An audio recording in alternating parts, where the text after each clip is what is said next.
So I am reading, actually finished reading this book by President Obama called A Promised Land. And I wrote a book about presidential libraries. I've read all of the presidential memoirs. They're a pretty sorry group of books.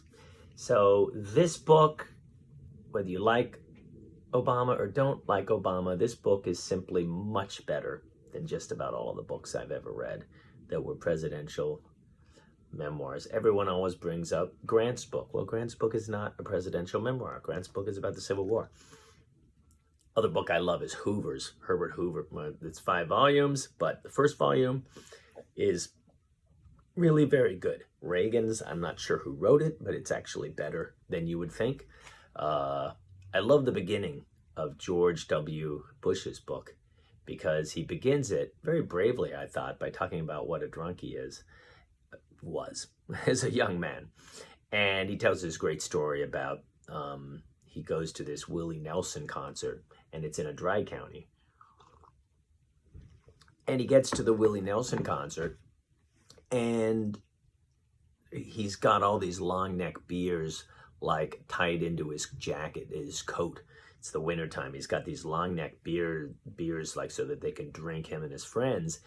Well, he's well known. He's a Bush. He gets invited on the stage. He goes up there. He's dancing. The beers start falling out of his coat, and the guards are chasing after him. So pretty funny stuff. I enjoyed the beginning of his book very much. I enjoyed the first half of Bill Clinton's book. The second half is atrocious. And I spoke to Taylor Branch about that. Taylor Branch said he begged Clinton to take more time with the second half. And Clinton was saying, well, there's a date. It has to be due by this. Of course, Taylor Branch is a well-known author who's written a lot of books. He knows no writer gets their book ready by this date. And he keeps talking to Clinton about it and saying, you really ought to take your time, until he realized Clinton just didn't want to. He just didn't want to sit around and think about the presidential years and go through the Monica Lewinsky thing and all of that. He just really didn't want to sit around and think about it. That's not his thing. So unfortunately, the second half of his book is fairly atrocious. And Barack Obama is a writer. So this is a very well-written book. It's the first volume of what purports to be 2 volumes. So that makes me happy. My daughter always makes fun of me because every time she says, what's a good book on such and such? What's a good book on Thomas Jefferson? I'll say, well, there's 7 volumes by Duma Malone, So I always like the multi-volumes. I think it takes that long, really, to understand most subjects. But anyway, lot we could talk about in terms of this book. But right now, I just want to talk about one thing that jumped out at me. And it's a quote from Tim Geithner. And the quote is, plan beats no plan. Plan beats no plan. Sounds very simple. But when I saw that, it really jumped out on me. Jumped out at me. Because it said it so well. I mean, most of us spend our lives not planning.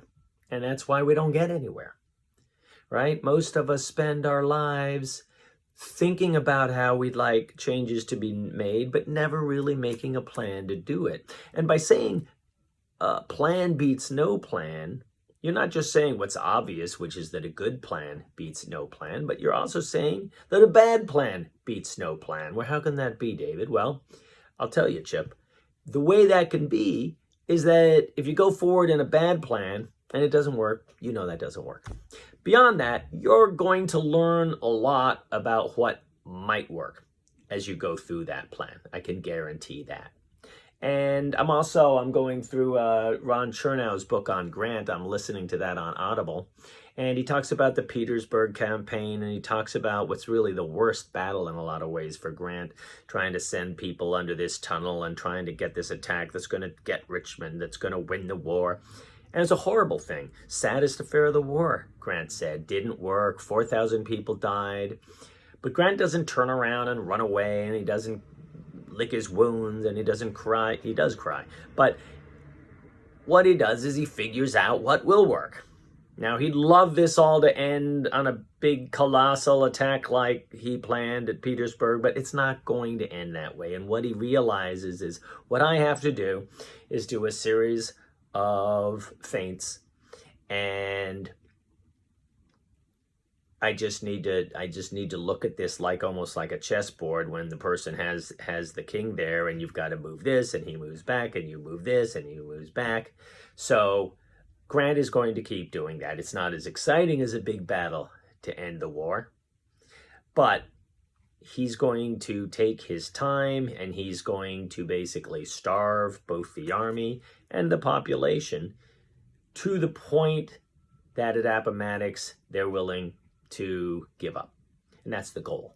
And so he reaches his goal. Now, Petersburg was a terrible loss. A lot of people died, but perhaps he had to go through the bad plan to figure out the good plan. So the advice one gets from this is you got a goal, make a plan and act on it. Don't worry if it's going to work too much.